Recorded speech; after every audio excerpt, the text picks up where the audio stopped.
Very good, y'all. Y'all give them a hand this morning. And Miss Ashley.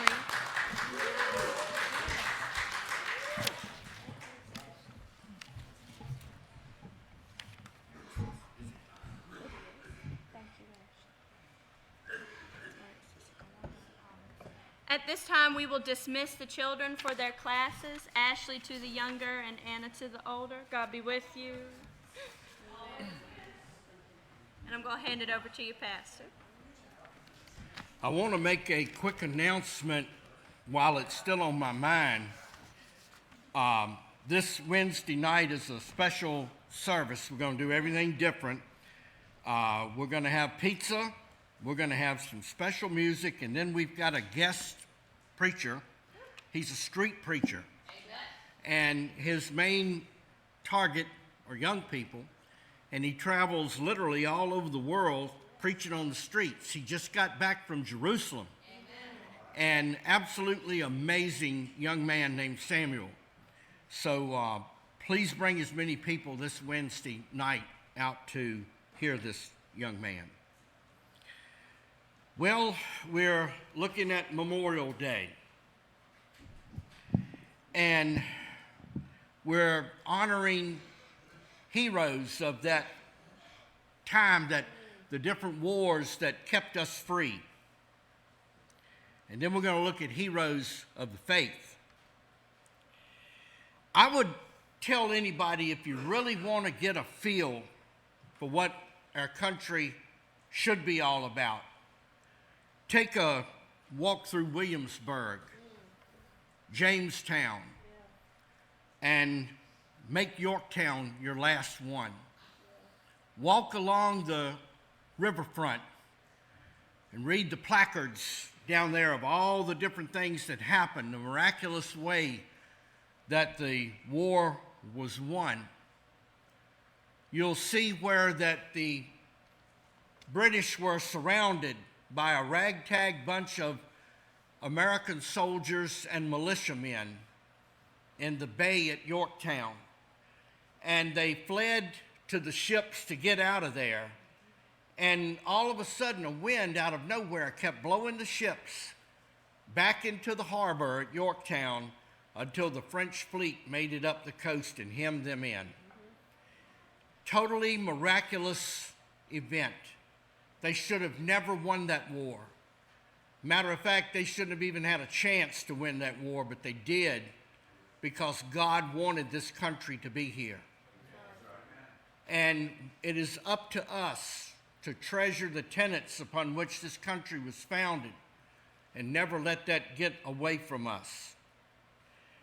You will see at Yorktown a graveyard at the Anglican Church, and you'll feel like you're on sacred ground up there, where a number of our founders were buried in that yard, and their grave is still there, and it's just a real reverent feeling when you walk through there.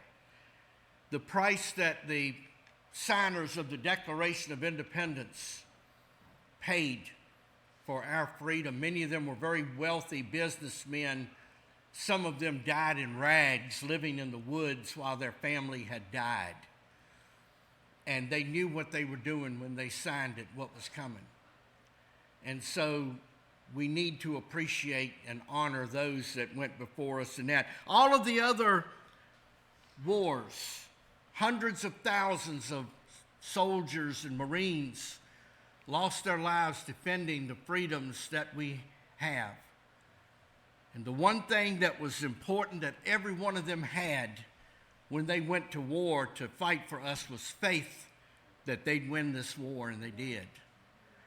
You can't be a good soldier if you don't have faith.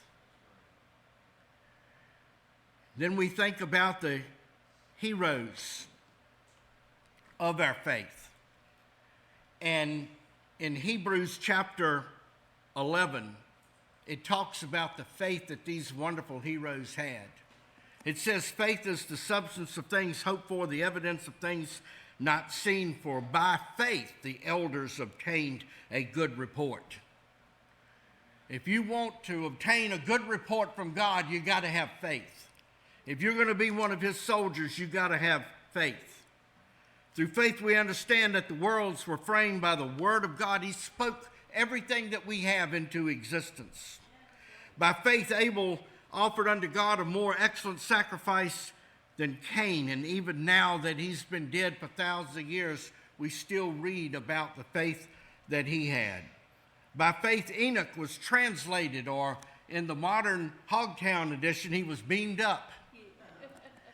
And he was translated that he should not see death, and was not found because God had translated him. But for his translation, he had this testimony that he pleased God. I can imagine a conversation between God and Enoch where God said, Enoch, I'm really impressed with you. Why don't you come up here and spend the day with me? And Enoch said, well, that couldn't be so bad. I'll come up and spend the day with you. But God didn't tell him there is no night in heaven, and he's still up there spending the day.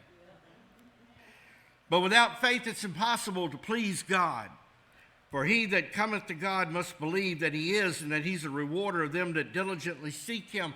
All of the people in the scriptures that obeyed God and did his will and did miraculous things for the cause of Christ had faith.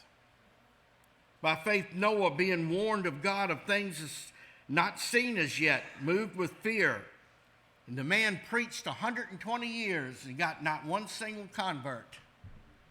I think I'd have given it up by then. And he built that ark. It took him 120 years, and he wound up saving the human civilization. And he listened to God. No one had ever heard of rain before.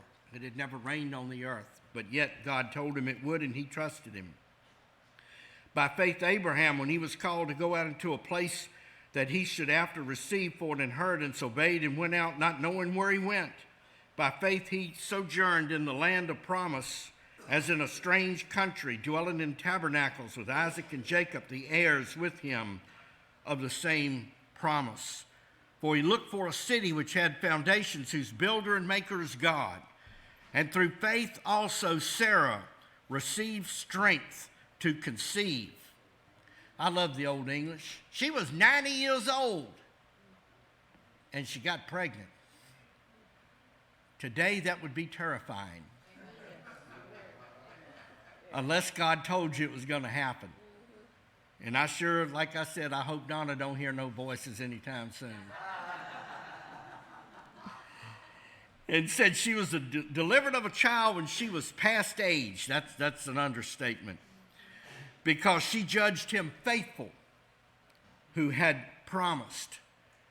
I'm going to tell you, if you judge God faithful, all of his promises in your life will come true. But you've got to exercise that faith. Therefore sprang even of one, and him as good as dead, talking about Abraham. He was 100. As many as the stars of the sky in the multitude, and as the sand which is by the seashore innumerable. I remember the story about my grandmother. My grandfather died when my mother was 4. And she was the youngest one of the family. And kind of as a practical joke, my grandmother's sisters were horrible. And her brothers, they pulled terrible jokes on each other, terrible jokes. They were Irish. And they sent this real old man to try to court my grandmother. And my grandmother was about as blunt as a barn door. She looked him in the eye and she said, if I wanted a dead man, I'd have dug the one up I buried. And that's terrible. That's my grandmother. She told him that.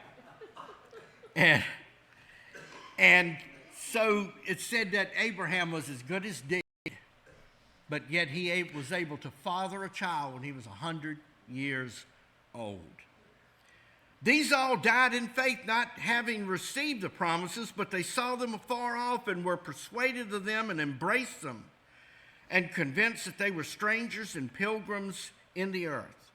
And it goes on down, and it talks about Jacob and Isaac and Moses and all of these wonderful, all the way down to Rahab, all of these people that had faith and the things that happened to them, but yet they stood their ground no matter how badly they were tortured and persecuted, and on and on and on. They stood their ground. If you want to be a hero of the faith, it takes more than being in the limelight. It takes more than being on camera. Anybody can do that. It takes faith when you're in the middle of every kind of adversity possible to do the right thing. Now look in the New Testament, all the apostles.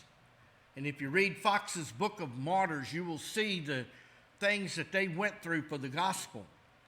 And you know what really floors me is people will say, well, Jesus was a myth. That never happened.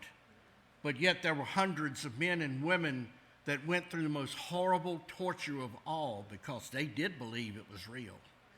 And they had seen him. And nothing would ever convince them otherwise. And they stood their ground until death because of that. And I find that absolutely amazing. Then we've got modern heroes. Some of them I'm too young to remember, and some of them I do remember well.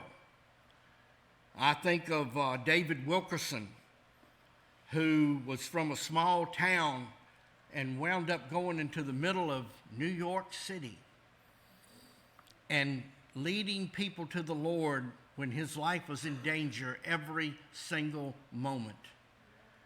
I have a friend on Facebook that one of his first converts, named Nicky Cruz. Some of you know I know Pete knows who Nicky Cruz is. David, he was a street thug, and he wound up having a ministry that still lasts today. And all of the hundreds of people that Wilkerson led to the Lord and the people that he led to the Lord went on to do ministry for God as well. Now, Jerry Falwell always said, he said, if you mention my name, you better do one of two things. You better pucker up or duck. He said, there's no gray area with me. He was right. Either you loved him or you hated him. And that's even true today. He's been dead for a very long time, but you go on Facebook and mention that and you get deluged with people that either loved him or hated him. And the ones that hated him never attended church over there, didn't know him, never sat down and talked with him, but yet they know everything about him. Amazing, isn't it? And he had an incredible vision. And Donna and I went to our granddaughter's graduation Friday night at Liberty. And I went there in 77, but that was a long time ago. And nothing looks the same. And it's an absolute magnificent place up there that was all part of the vision that Dr. Falwell had. And he has done a lot to influence preachers all over the world. There's another preacher from up that way in New York, around where Wilkerson was at, named Tom Harris. There are people in here today that were led to the Lord by this man. And he still travels the world preaching the gospel even today. My favorite preacher of all time was, and y'all know who it was, is Dr. B.R. Lakin from West Virginia. He led hundreds of thousands of people personally to the Lord. He started out in ministry when he rode a mule in the mountains from one church to the other. An absolutely amazing man, had the best sense of humor of anybody I'd ever had a chance of meeting. And then I think of Billy Graham, of the millions and millions of people that he has led to the Lord by simply preaching nothing but the straight out gospel. Billy Sunday, a very flamboyant preacher that he could not stand still. He was one of they laughed about the Pentecostals walking the pew. That ain't nothing. Billy Sunday walked it before they did. And he led thousands and thousands and thousands of people to the Lord. Another one, his name was Dwight Lyman Moody, or D.L. Moody. He was pastor of the famous Chicago church, largest church in the world at one time. He was one of the most powerful evangelists that ever lived. He preached in 2 continents and led hundreds of thousands of people to the Lord, and he suffered from clinical depression. Yeah. So a lot of people say, well, I can't serve the Lord, I suffer from depression. Well, D.L. Moody did, and he served God in spite of it. And there were a lot of times I know he didn't feel like coming to church. It was kind of like this one guy was laying in the bed on a Sunday morning, and his wife coming in and said, honey, you need to get up. It's time for church. Well, I don't want to this morning. I don't feel like it. Well, why is it you don't feel like it? Well, all them people always whispering about me and talking about me behind my back, a bunch of hypocrites. I don't want to go down there to that church. And she said, well, honey, you really need to be there. He said, well, you give me one good reason why. He said, because you're the pastor. D.L. Moody's men sometimes would have to come back to his office and get him by the arms and take him out and put him behind the pulpit. And when he got there, then God took over and it was all right. But he did it in spite. Charles Haddon Spurgeon, still being quoted today, great Bible scholar and preacher. And then there were the Wesleys that started the United Methodist Church. No doubt they have rolled to the gate and back by now, but they were powerful evangelists. George Whitefield, who in his era, Ben Franklin followed him around because he was amazed that this man could speak to audiences of over 15,000 people with no voice amplification, and they could all hear him. And that was a scientific oddity for Ben Franklin. And he followed him around listening to him preach. And he said, I hate to travel with him because when they take up an offering, I always put the last penny I've got in that plate. And he was an amazing evangelist. Jonathan Edwards, who had a missionary calling to the Native Americans. He gave his life serving them. And when asked by an Indian chief, why do you like Jonathan Edwards so much? And he said, many people talk Jesus, but he lives Jesus. What a testimony. Jim Elliot, who gave his life in South America, was killed by a native tribe, and later on some of his people led them all to the Lord. And then there was a young lady by the name of Lottie Moon. Amazing young lady. Decided to go to China and spend her life, spent 40 years ministering to the people in China, taking them the gospel.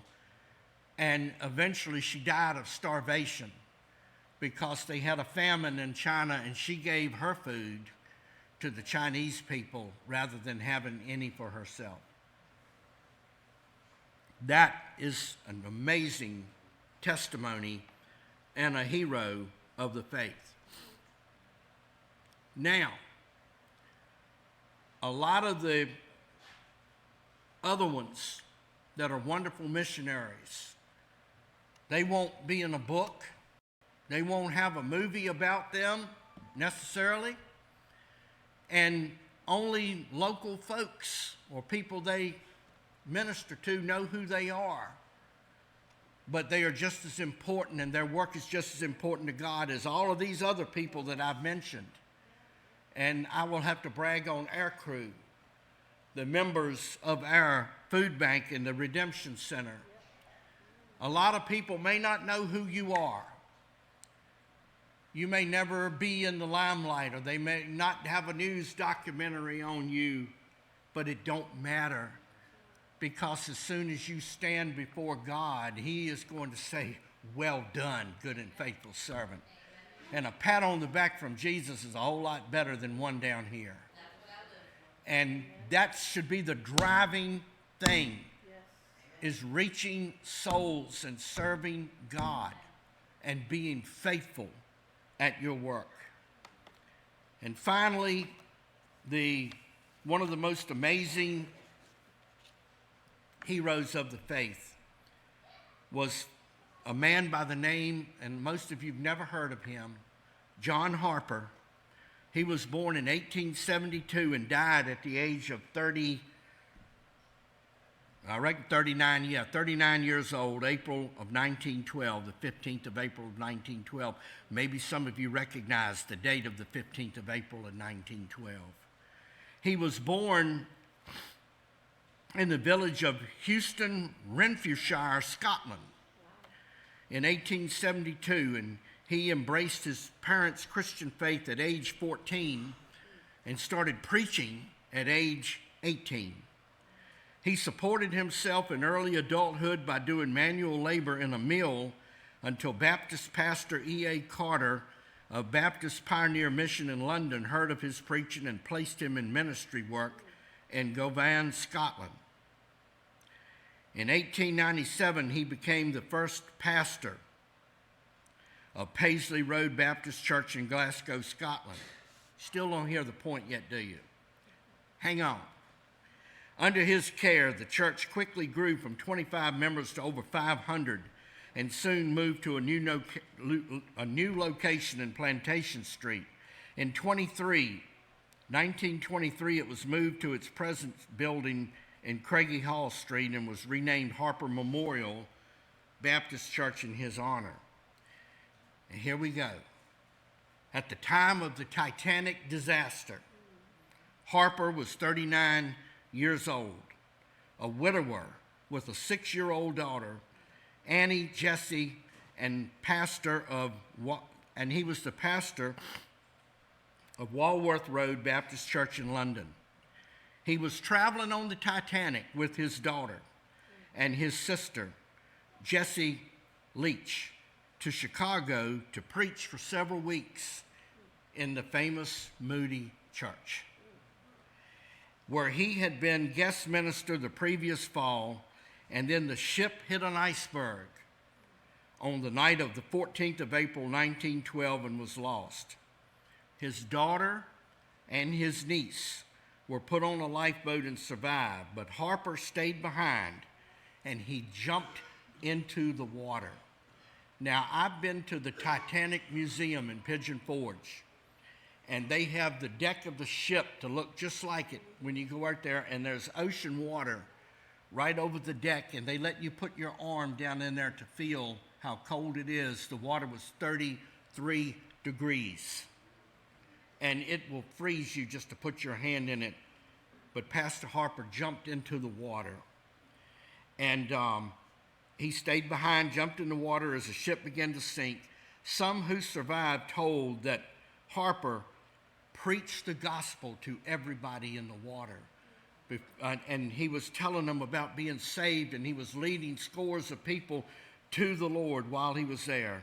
First, he did it aboard the ship while it was sinking, and afterwards those in the freezing water before he sunk to the bottom and died himself.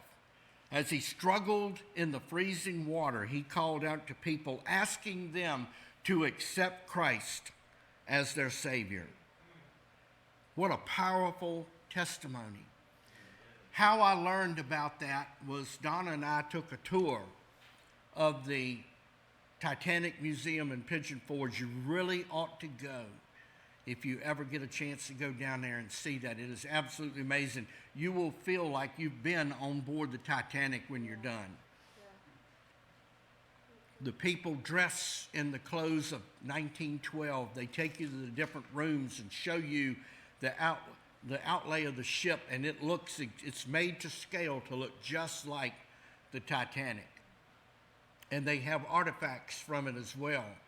But the thing that blew me away, and I did know his name, and I've got his book, but we went onto the bridge, and there's an old man in there that was dressed as the captain of the Titanic. And he told everybody to please stay And he said, children, I want you all to gather around and sit on the floor. And I want the rest of you adults to come around in a circle around me. I've got something important to tell you. And he told a little bit of history about what happened the night that the Titanic sank. But what he really wanted to do, and what he did do, was give everybody the plan of salvation and give them all an opportunity to be saved. Blowed me away. Absolutely blowed me away. And what a wonderful, wonderful ministry. That man, even though I cannot remember his name, is a hero of the faith. In my opinion, anybody who tells other people about Jesus and the plan of salvation is a hero of the faith. That's why we're here. That's what our job is. That's what the church is all about. We're to reach out and lead people to the Lord through the different ministries that we have. We want them to see Jesus in us, and we want to be able to tell them about Jesus. Because one of these days, with whatever struggle you may be going through in your life, and it don't matter what it is, you stay faithful. Don't ever turn your back. Stay the course, no matter what it costs you. And it will cost you to serve God.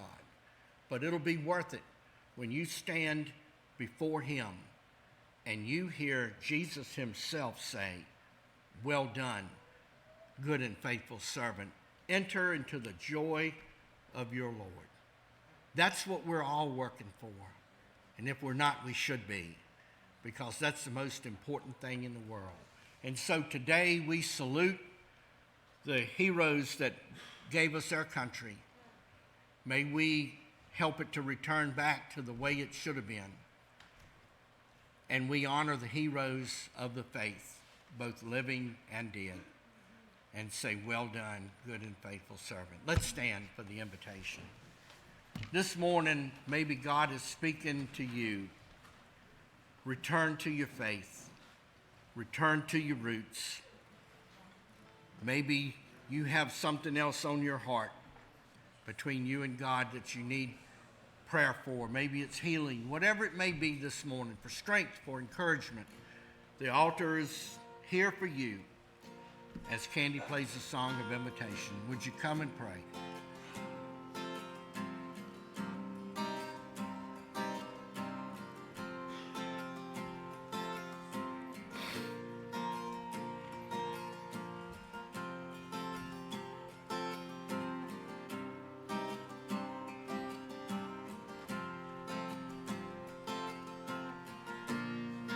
When the music fades, all is stripped away, and I simply come,